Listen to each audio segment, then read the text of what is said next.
Om Namo Bhagavate Vasudevaya. Om Namo Bhagavate Vasudevaya.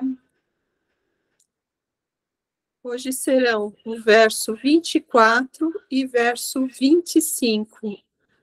As divisões da fé, capítulo 17. Verso 24. Portanto, os transcendentalistas engajados na execução de sacrifícios, caridades e penitências, conforme as regulações das Escrituras, iniciam sempre com a pronúncia do Om, para alcançar o Supremo. Verso 25. Sem desejar resultados fruitivos, devem-se executar várias espécies de sacrifício, penitência e caridade com a palavra Tat. O propósito dessas atividades transcendentais é a liberação do enredamento material. Vou repetir. Verso 24. Portanto, os transcendentalistas engajados na execução de sacrifícios, caridades e penitências, conforme as regulações das Escrituras, iniciam sempre a pronúncia do Om para alcançar o Supremo. Verso 25. Sem desejar resultados fruitivos, devem-se executar várias espécies de sacrifício, penitência e caridade com a palavra Tat. O propósito dessas atividades transcendentais é a liberação do enredamento material.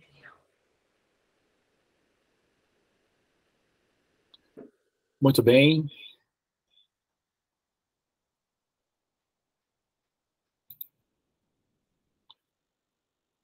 Estou acompanhando aqui o verso pela tela. Esse verso, ele é falado da Bhagavad Gita, As Divisões da Fé, capítulo 17. E ele foi lido, então, foi conduzido pela nossa querida Yolanda Tabenha. Tá, então, capítulo 17, As Divisões da Fé. Nossa, é tão rico esse verso, né? Não, os dois versos, eles são muito carregados de informações importantes. Olha aqui, por exemplo, as penitências, né? São as regulações das Escrituras, iniciam sempre com a pronúncia do Om. Depois, lá embaixo, deve-se executar várias espécies de sacrifícios, penitências e caridades com a palavra Tat. Não entrou na operação aqui a explicação de Sat, porque o termo Om Tat Sat, Sat já significa que o ser está transcendente, é a liberação em si. O Om, quando nós fazemos aqui, o Om,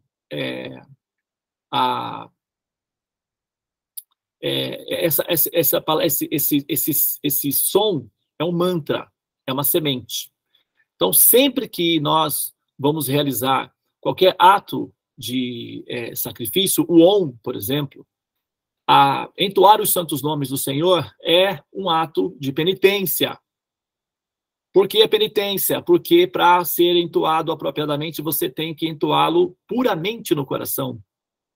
E para ser feito puramente no coração, é preciso que o jogador ou o cantor esteja livre ou liberto da letargia. E para livrar-se da letargia, o ser tem que despertar. Quando? Às 9 da manhã? Não, cedinho, antes do sol nascer. Isso é penitência. Isso é um sacrifício. Tem pessoas que não conseguem, tem pessoas que estão presas de tal maneira que não conseguem realizar essa penitência. E é uma penitência que produz saúde mental, porque o ser acaba, então, harmonizando-se com a forma biológica do universo e fica bem mentalmente. Então, é bom, só que requer penitência, sacrifício. Agora, acordar cedo não é uma coisa tão, assim, maravilhosa. Os galos acordam cedo. Já vi zebras que acordam bem cedo. Tem, por exemplo, peixes que nem dormem. Os peixes praticamente não dormem. Então, acordar cedo não é exatamente algo que nos faz seres melhores, porque o universo, biologicamente, ele é criado por Deus para despertar cedo. Os animais despertam cedo. Então, acordar cedo não é um passo tão importante assim. Agora, o que torna o ato de acordar cedo tão auspicioso e saudável? O acordar cedo vai nos tornar seres saudáveis, biologicamente falando, mentalmente falando, porque naturalmente vai produzir endorfinas, vai produzir bem-estar. E nós vamos nos harmonizar com a forma natural de ser, a forma orgânica de ser, né? Que é o biológico, despertar com o sol. Agora, o que torna realmente o ato de despertar transcendental é o entoar do mantra Om. Nós despertamos cedo para conectarmos-nos com o absoluto, para transcender o biológico. Primeiro é harmonizar-se com o biológico para transcendê-lo. Então, a primeira etapa do despertar cedo é biológico. É somente para harmonizar-se com o natural, para ser normal. Depois, para ser transcendental. É necessário criar raízes para ter asas. E o mantra, o Om, é o que torna o ato transcendente. Todas as nossas ações se tornam transcendentes quando ele é ligado ao Supremo. E o Om é como se fosse um selinho. Quando você entoa Om, significa que a minha consciência está ligada ao Supremo e essa ação tem uma função, me elevar ao sagrado, ao Supremo, ao divino. Isso significa o quê? Liberação, Tat. Om Tat. Quando você faz uma ação e nessa ação você está consciente de que essa ação está conectado com o absoluto, então automaticamente Tat. Aí sim, você se encaminhou para a direção a qual você está destinada, que é a liberação. Liberação de quê, Devananda? Eu não vou entrar nesses detalhes, porque se eu tiver que falar do que você está se liberando, isso pode causar um certo constrangimento. Vou dar só um detalhe, simples, elegante, tá? Eu não posso falar isso muitas vezes, porque tem muitas meninas na sala. Mas, gente, se vocês contarem a quantidade de toaletes que existe no planeta Terra, vocês vão saber mais ou menos do que a gente está se liberando, de uma condição inferior de existência. Ter um corpo que produz resíduos não é elegante. Vai por mim, é sério. Não é legal. Então, liberar-se do corpo material é alcançar condições melhores de existência. Há corpos que são melhores. Há formas de vidas que são melhores. E a nossa liberação, o estado de liberação é pleitear uma vaga ou pleitear uma condição de existência superior, onde nós adquirimos corpos que não produzem resíduos, por exemplo, que não adoece, que não sente dor. É uma vantagem.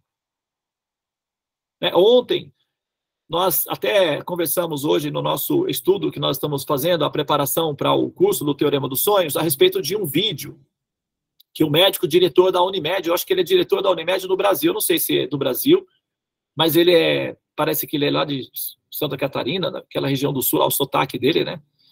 E ele, assim, infelizmente, no momento ele está lutando contra um câncer no pâncreas, e ele estava explicando como que agora ele entende o valor incrível de simplesmente tomar um banho, de simplesmente, sabe, poder dormir uma noite em paz. Porque o problema da saúde, o tratamento requer que a pessoa, às vezes, tenha que acordar várias vezes durante a noite para tomar um analgésico, para parar de sentir dor, que o desconforto que causa. Então, ele estava mencionando no vídeo como é maravilhoso que você consiga deitar. Às vezes, a pessoa deita e dorme, simplesmente dorme, acorda mecanicamente. Mas se a gente parar para pensar na boa fortuna de você simplesmente poder deitar e dormir uma noite de sono, sem ter que acordar várias vezes para tomar remédio para aliviar a dor. Então, ou simplesmente tomar um banho, que você, às vezes, com questões de saúde, você tem várias agulhas no corpo e tem plásticos, então você não consegue tomar um banho adequadamente, não consegue caminhar adequadamente. Então, as funções simples de caminhar, tomar um banho, tudo isso tem um valor incrível quando nós não temos isso mais à disposição. A gente consegue entender o valor que tem. Então, ter gratidão pelos pequenos atos de felicidade ou de paz que nós temos nas nossas vidas, nos tornam seres conectados com o divino.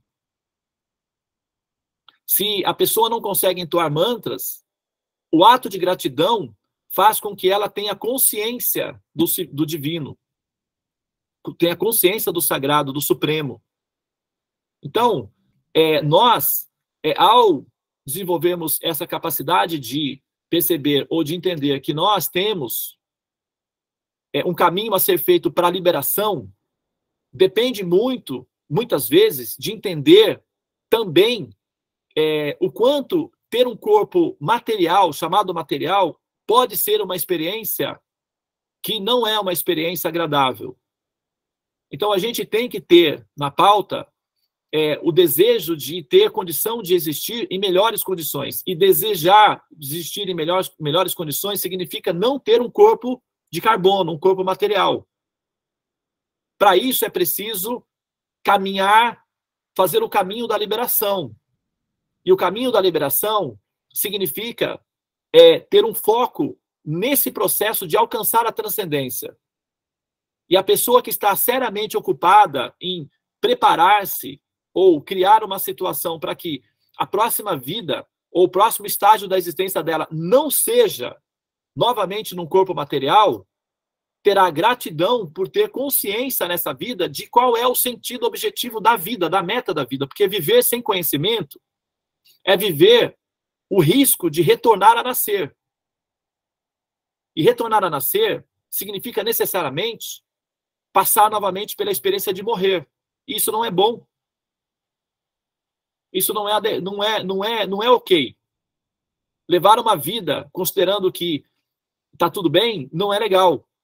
Nós precisamos superar os nascimentos e a morte. Para isso é preciso ter consciência divina. Por isso que o mantra Om, ele tem a função de purificar as nossas ações. A pessoa, para entoar o mantra Om antes das ações, ela será um ser naturalmente pacífico ou culto, né? Não oculto no sentido de ocultismo, mas uma pessoa culta, com conhecimento acerca da criação, acerca do Criador e acerca da meta da vida. Somente uma pessoa que tem conhecimento acerca da meta final da vida colocará as suas ações ligadas com o absoluto, o Om. E ao executar essa ação, essa penitência, esse ato de caridade, esses sacrifícios, cantar os santos nomes, puramente no coração é um ato de sacrifício. É preciso que o ser se predisponha a cantar apropriadamente, é preciso que o ser se observe, purifique o coração constantemente, limpe o coração das ervas daninhas, é preciso se esforçar para disciplinar a mente, para educar a mente, é preciso adquirir conhecimentos. Então, tudo isso são atos de sacrifícios. Agora, esses atos de sacrifícios, eles estão ligados ao Om, ou seja, ao absoluto. Porque tem pessoas que têm que controlar a mente, tem pessoas que têm que ser disciplinadas, tem pessoas que têm que estar hiperfocadas, mas as ações às quais elas estão dedicadas fazem com que elas voltem a renascer novamente no mundo material. E renascer significa voltar a morrer novamente.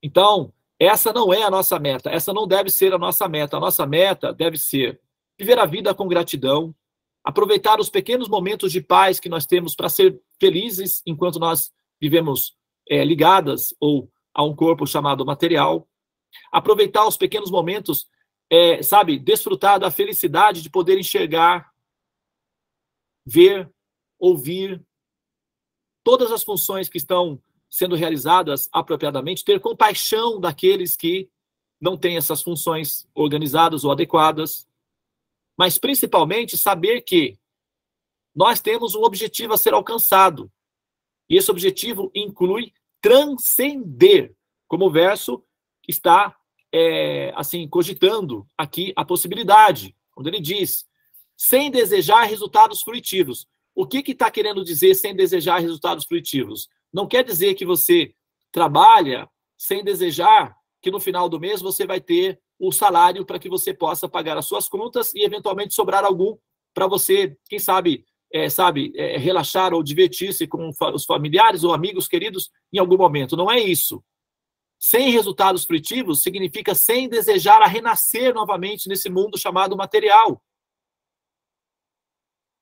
Nós já estamos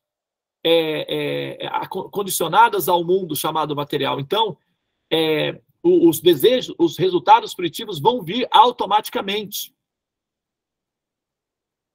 Então, quando a gente aplica o princípio radical de entender o que significa sem desejar resultados frutivos, significa sem desejar voltar a renascer nesse mundo. Então, é preciso saber que desejar ou simplesmente deixar ao léu, deixar aberto a ideia da continuidade da existência, faz com que o ser retome novamente a esse mundo.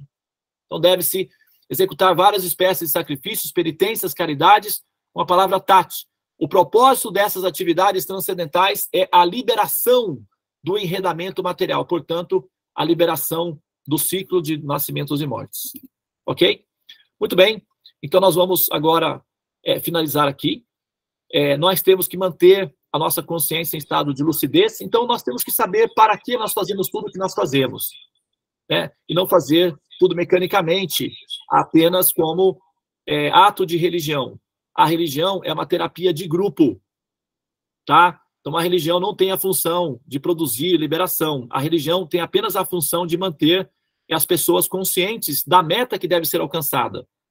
Então, realizar atos de forma religiosa não garante a liberação e nem garante também a paz de espírito. Eu atendo muitas pessoas que são religiosas e muito bem religiosas.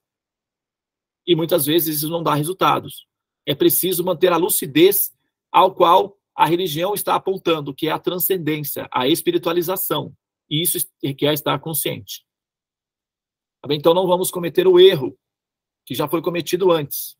Vamos observar o nosso sadhana com o objetivo prático de entender o que nós estamos fazendo para transcender a própria religião em si, que não é libertadora por si só.